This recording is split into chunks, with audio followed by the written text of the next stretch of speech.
have courage, and be kind. A now famous quote from Ella's mother in the 2015 movie Cinderella has really stayed with me, and it is something that I reflect upon often. It's something that I tell my daughter Sky, born Ella Sky, and a message I hope she carries with her throughout her life. Upon embarking on this philosophical journey, I was nervous. What if my presentation highlights that I'm an imposter? How can I present myself in a way so that people don't think I'm going to be half-hearted about this career path that I'm undertaking? Truth be known, I have had a few careers already in my lifetime, and I thought that I had accidentally fallen into a career in nursing as a matter of circumstance. That I was just being pushed along by a river of spontaneous choices and life events outside of my control, never really having actually chosen this at all. To be fair, I didn't actually choose anything leading up to this either. I didn't choose for my marriage to fail. I didn't choose for my best mate to be diagnosed with dementia and swiftly fall under its insidious control. I did choose, however, to uproot myself and my children from the predictability and safety of our then hometown of Singleton in New South Wales, leave my cushy job with Department of Education, and relocate back to my birth town of Cairns with no employment lined up in advance, in order to help take care of my best mate, my dad. Having entered JCU's Bachelor of Nursing Science via a TAFE pathway, I missed out on first year subject activities, including writing a personal nursing philosophy. So this will be my first one. Through my research, I have discovered that a personal nursing philosophy is more than a gimmicky catchphrase. A nursing philosophy is in essence a set of beliefs, values, and principles that guide and shape the practice of nursing. Salisbury, 1993. There are several nursing theorists who have developed philosophies which continue to shape and provide context around the application of nursing practice, such as Florence Nightingale, Jean Watson, Betty Newman, and Hildegard Peplau, to name just a few. Smith, 1993.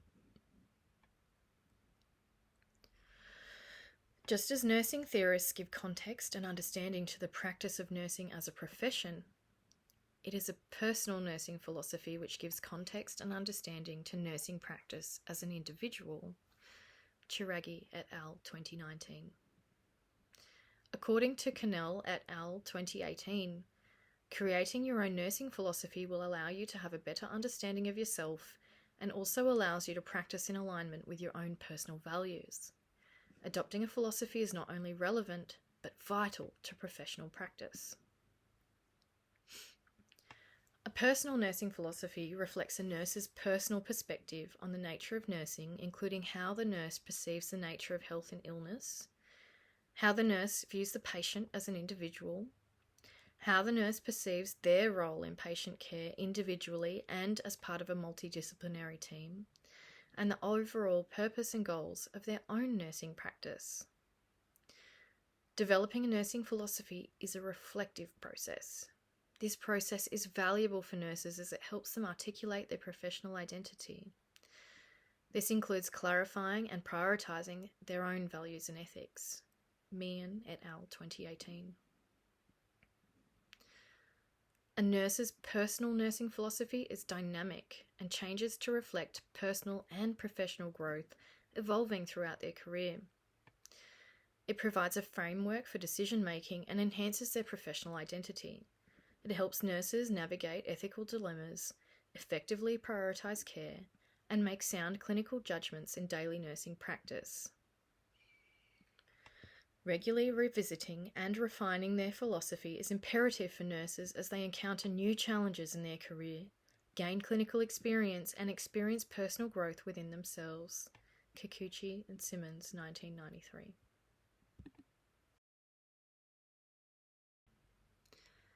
Speaking of personal growth, to be honest, I never seriously considered nursing as a career. I guess this is because I thought of nurses as something like air hostesses. They tuck patients in and bring in lunch and cups of tea. but over the years, I have now had many, many experiences of interacting with nurses in doctors' surgeries, hospitals, and residential care facilities, and I have come to realise that being a nurse means more than being a glorified waitress. Nurses can be smart and talented and funny and empathetic. They can be highly skilled and educated and kind and strong. Nurses can stay general or specialise in their practice. Nurses can become managers and practitioners. Nurses are valuable. Nurses really are the heart of healthcare. Without them, the heartbeat of the entire healthcare system stops. Stools et al., 2021. When I spoke to one of my best friends, Edwina, about having started studying nursing, she laughed. Dude, honestly, I don't know why you didn't go into this sooner. I always thought you'd be suited to something like that, she said, still laughing. Another best friend, Chrissy, said something similar, noting far too many kind observations than I care to repeat. I love my friends, and they know I find it difficult to accept compliments, but they give them freely anyway, and I'm working on accepting them one day. People pursue a career in nursing for a variety of reasons, and motivations can be diverse and personal. I guess my biggest personal motivator is caring for others. Caring for others gives me a sense of purpose and fulfillment. Making a difference in the lives of others and contributing to their well-being feels personally rewarding.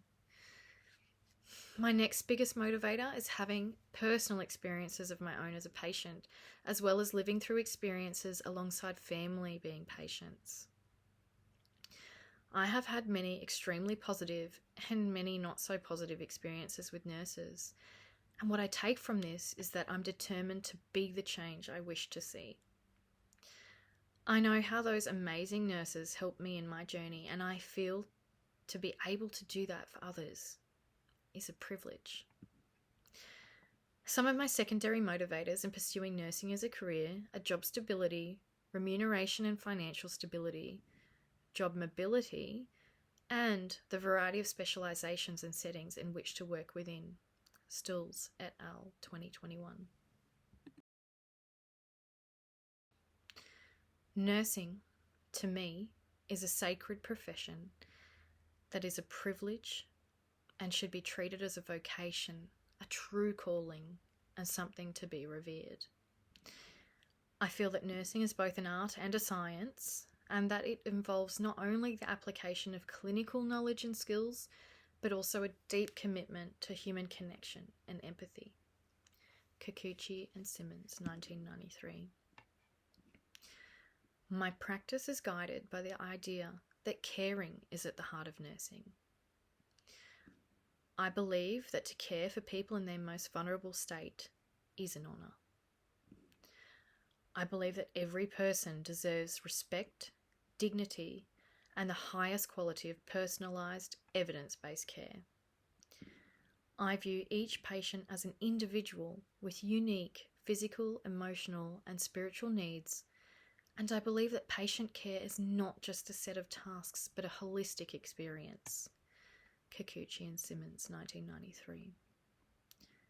I recognise the value of reflective practice and professional development in providing nursing care, and I am committed to lifelong learning and embracing the challenges of nursing practice, including working on myself.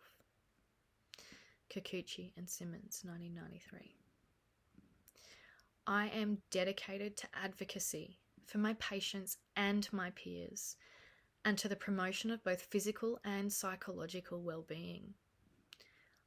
I am committed to fostering an environment of healing which is safe, compassionate, respectful, and kind. A healthcare environment where both patients and staff feel not just tolerated, but embraced, supported, safe, and valued. Kikuchi and Simmons, 1993. I understand that not every day is going to give us an opportunity to save somebody's life. but every day gives us the opportunity to effect one. Kikuchi Simmons, 1993.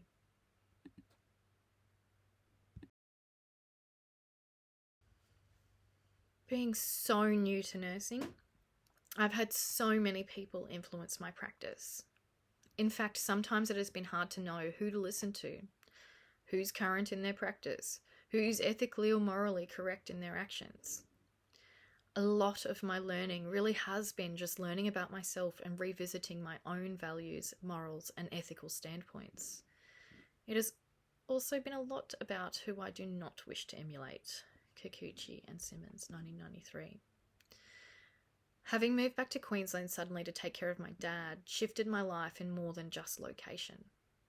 I was forced to hit the ground running and seek similar employment at next to no notice. And there wasn't any. People don't just suddenly leave jobs with Department of Education and Training. There's a running inside joke that they're dead in their perch long before they fly off to retirement. So I was forced to widen my net and apply for work outside of my comfort zone. I went from youth work at a high school to residential youth work for child protection, specialising in violent and traumatised youth. Then into youth work for child protection, specialising in caring for removed children with disabilities. It was pretty soon into working with a particular client that I realised I was way underqualified for what I was doing. And I started to ask questions. This particular little girl had a serious neurological condition. She was PEG-fed. She was a high aspiration risk. She was in chronic pain constantly and couldn't speak. She was also completely paralysed. Her condition was degenerative, and it was very clear to me there was absolutely nothing in my social work training to prepare me for the medical needs of this vulnerable young child. So I decided to do something about it. I researched her medical conditions and care needs myself so that I had a better understanding of how I could help her. I felt more confident about the care I was providing, but I was still questioning how a social worker could be employed in that capacity. And there was an overwhelming sense of fear. If something went wrong, that I wouldn't be the best person to cope with that. About a month into working in this capacity, the little girl was booked into the paediatric unit at Cairns Hospital for a review and possibly a procedure. She was there for almost 2 weeks and was to have a carer with her at all times. It was over that time that the paediatric nurses worked on me.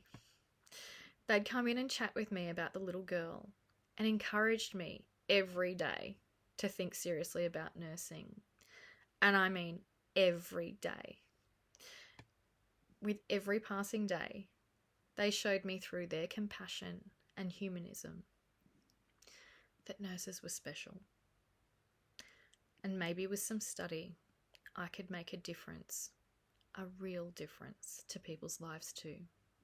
Kikuchi and Simmons, 1993. My goals for the future of my nursing practice are centred around my nursing philosophy. My first goal is to pursue advanced education.